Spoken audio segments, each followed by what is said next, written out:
Okay, my name is Carrie Leadham, and I have had a difficult time the past, I'd say, almost 5 years, and God really picked me up and carried me through a tough time in my life, and I feel that I'm supposed to share the story with others and maybe help them through difficult times too.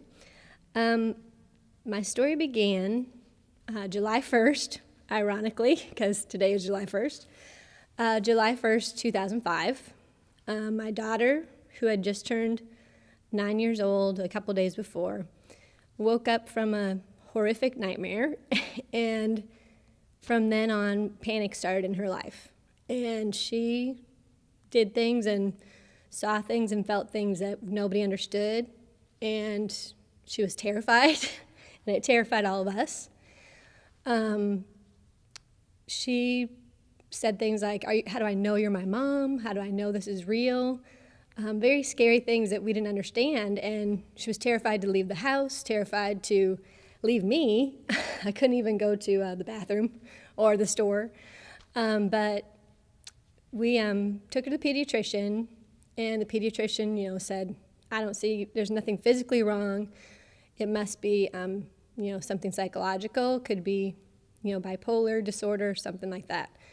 So we went home, and I'm still like, no, that's not it. This is a different child overnight, so it's a brain tumor. It's something else because she's having headaches and everything else. So I called the doctor back, and I told her, I said, I think it's a brain tumor because this is from one day to the next a different kid. So she said, okay, go to Texas Children's, get every test you can do under the sun, CAT scan, MRI, everything. So we did that, and I'm happy because I'm like, okay, we're going to find out what's wrong. We're going to fix my daughter. So we go there and do everything and lay with her in the bed because she wouldn't sleep to do the MRI and did all that. Everything comes back fine, clear, nothing wrong. So I'm relieved, thinking it's not a brain tumor. I'm still worried, but I'm relieved in a way. And on the way back from the hospital, I look over at my little 9-year-old sitting in the front seat with me, and I said, Megan, aren't you happy that you don't have a brain tumor? It's not a blood disorder, it's not anything like that. And she looked at me and said, no, I'm not happy because nobody knows what I have, nobody knows how to fix it, and I can't live like this. And this is a 9-year-old saying this. And I just realized at that point, wow, this is something bigger than me, it's bigger than her, it's something really scary. And so I told her right then the words that I would say over and over and over for about 5 years. I will take you to every doctor on the face of this earth. I will do anything that I have to do to help you. And I've just repeated that over and over and over. Well, she began 4th grade and, missed a lot of school every year due to panic. Would try some music class or guitar lesson because she loves music and couldn't do it because of panic to perform in front of others. We kept going to psychologists, psychiatrists, trying medications. So fast forward to 8th grade. We've survived, basically living a shell kind of life, I guess, for her and for us for 4 years. I was not a consistent Christian. I was sporadic at best because I guess when I felt at my worst, I would come to church and kind of be uplifted and then kind of forget about it again. And, I would pray when I felt at my worst, but I wouldn't pray every day.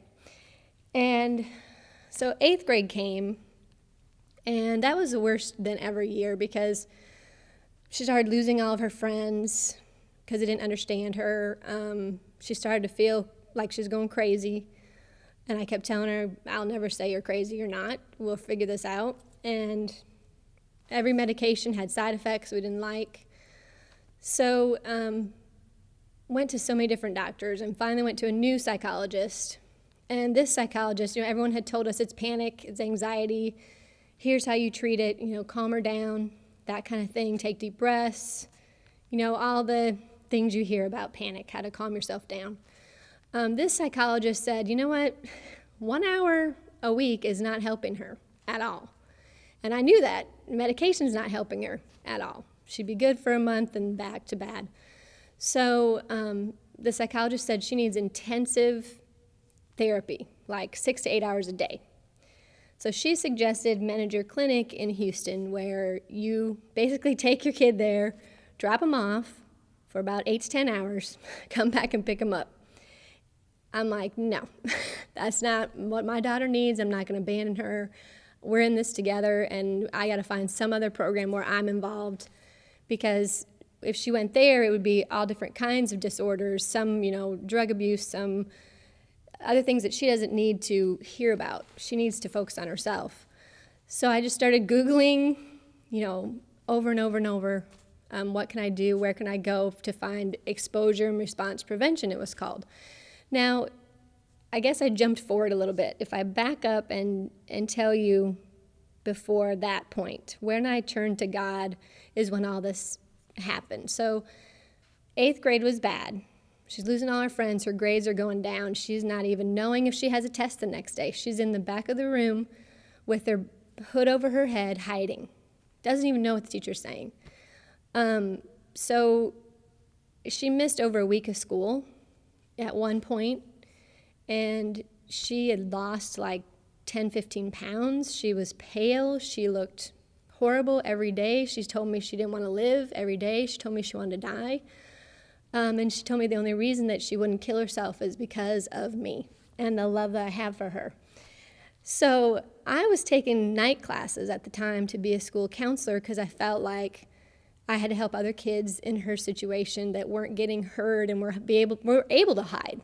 I don't want your kid to be able to hide in the back of the room. That's a red flag. So I'm driving back from my night classes one night, and I'm just broken. I'm at the end. I felt, broken. And I started praying in the car driving back like I've never prayed in my life. I poured out my heart, my soul, everything. I just said, God, I know you're there. I know you can hear me. I need you right now to tell me what to do, because I don't know what to do. It's been almost 5 years, and I don't know what I'm doing. And I just kept praying. And his response to me was, take her out of school. That simple, that was it. There wasn't any explanation. There wasn't any, how are you going to make money because you already used up all your sick days? No. It was just take her out of school. And I got home and I told my husband, I'm withdrawing her from school. And he's like, oh, okay. And he knew there was no talking me out of it because God had told me to do this. And so I did. I went up to school. I went up to her school. I withdrew her because I knew that school was just making her worse, and I didn't even know how I was going to stay home with her because I knew I'd used up all my days.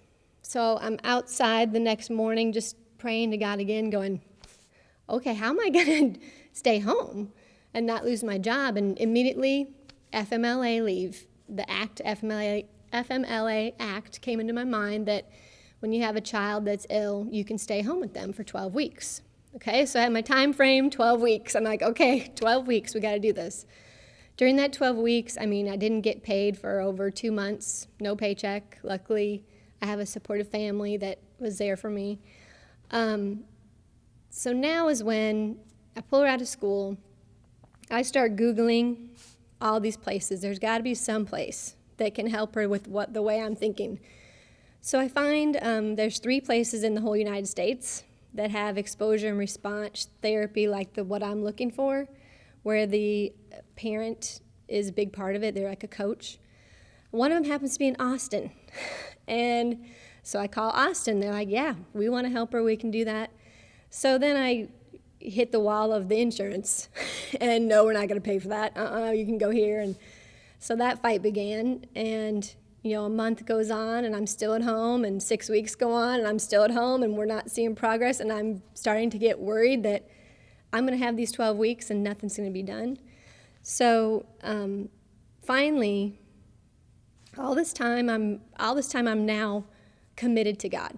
All this time I'm like, okay, you answered me. I heard you, and I'm going to church every Sunday. Most of the time I went alone.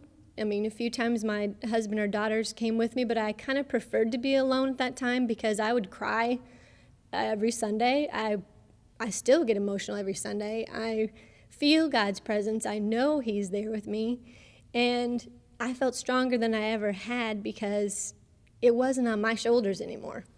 Where every other time I was like, what am I doing wrong? Yeah, that didn't work. And beating myself up, like, why did you do that? And staying home, other people would say, what are you going to do? Why are you staying home? God told me to stay home. I'm staying home because he told me to. And it felt so good, so strong to know that he was in charge, that it wasn't me anymore, that I was just listening to him and asking him for help. So about a month, about April now this is, April of this year, I wrote a letter to God. And I just told him, every prayer that I've been saying every night, because I've been on my knees every night since that day that he answered me. I was on my knees in the same spot, in my dining room, when everyone else was asleep, saying the same prayer. Help my daughter. Please help my daughter. I'll do whatever you want me to do. And so in my letter, I wrote that prayer again, and I just said, I promise you, if you help my daughter and we can get through this with your help, that I will sing your praises forever. I want to help other people. I want to help other kids, other parents, and I will promise to do that. I sealed up that letter, put it in my jewelry box, where it still is now, unopened. And so now we're into May, and we're getting closer to that 12-week deadline. And I knew that I got to go back to work. Now it's like 2 weeks till I go back to work, and I feel like, wow, what's going to happen? I'm supposed to be fixing this.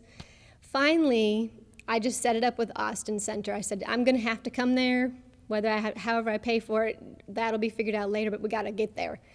So we planned 3 days before I went back to work, or I'd lose my job.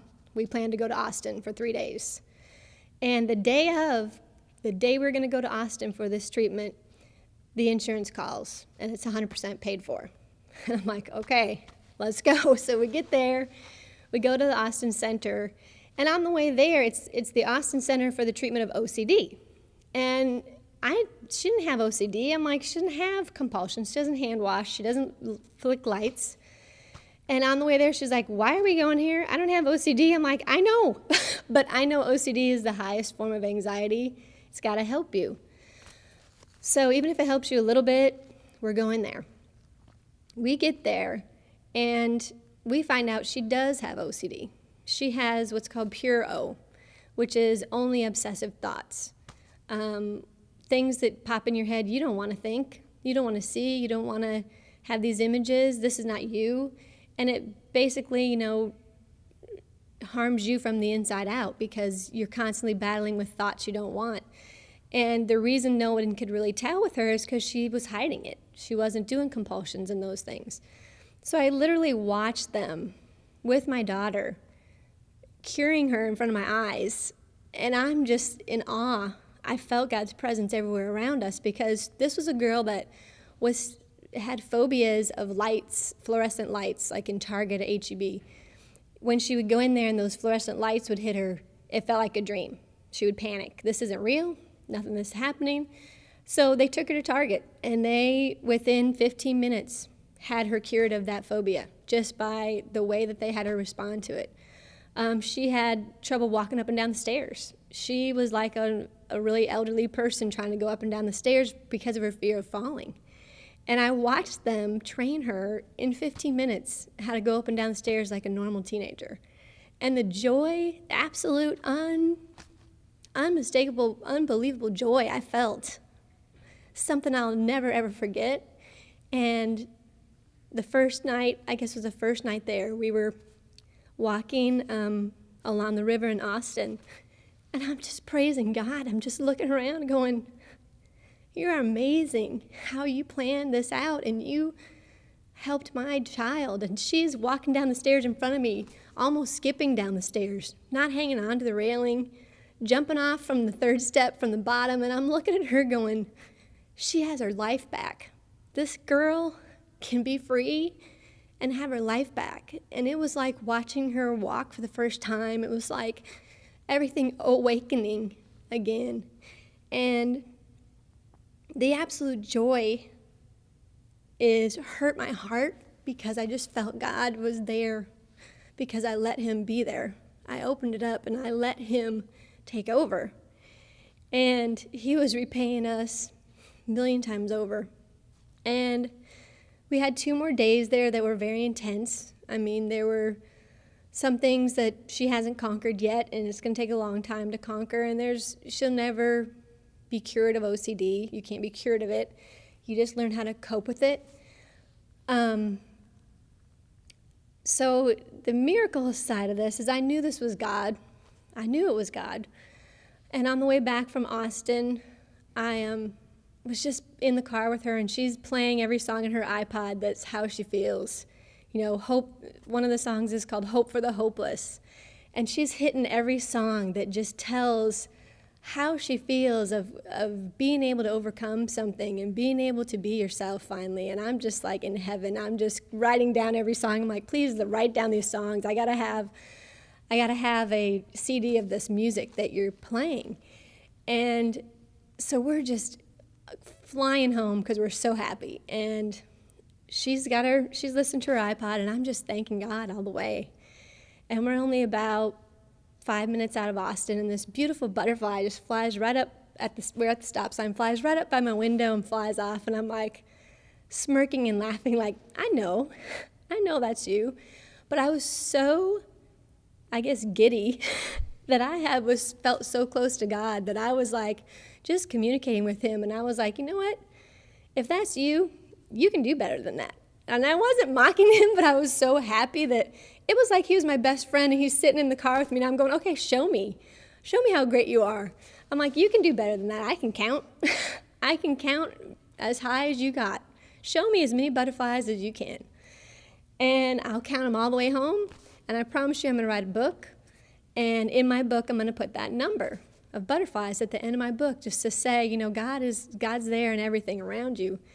And he started showing me butterflies. I'm going 60, 70 miles an hour, and butterflies are all around me. There's butterflies on the side. There's butterflies coming right at me, and I'm laughing. I'm just laughing going, I'm probably hallucinating. I'm thinking to myself, but it's great, and I don't care. And I'm counting, and my daughter's like, what is so funny? And I'm like, these butterflies. And she, they weren't for her.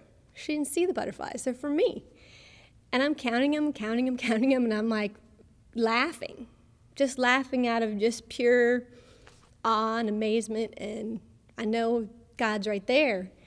And so after an hour of counting, I'm like, okay, I get it. You can show me butterflies all day. I get it. But still, a little part of me still had doubt. There was a little part of me that was like, you're probably just dreaming this right now because you're so happy.